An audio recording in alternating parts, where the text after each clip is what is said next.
আগামীতে ৩০টি নিত্যপণ্যের বাজার পরিস্থিতি এআই প্রযুক্তির মাধ্যমে তদারকির পরিকল্পনা রয়েছে সরকারের। এ কথা বলেছেন বাণিজ্যমন্ত্রী খন্দকার আব্দুল মুক্তাদির।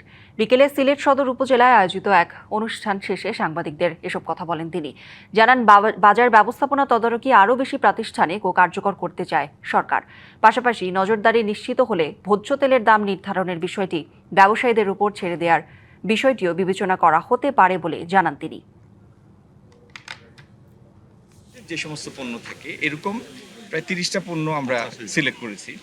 আমরা কৃষি, মৎস্য প্রাণী সম্পদ, স্বরাষ্ট্র মন্ত্রণালয় এরকম সংশ্লিষ্ট কয়েকটি মন্ত্রণালয়কে সাথে নিয়ে একটা সমন্বিত পদ্ধতিতে আমরা একটা এআই মডেলের মাধ্যমে এই 30টা পণ্য আগামী দিনে আমরা মনিটরিং করব।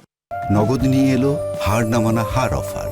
সর্বনিম্ন 10,000 টাকা রেমিটেন্স নগদে পাঠালে থাকছে স্বর্ণের হার জেতার সুযোগ।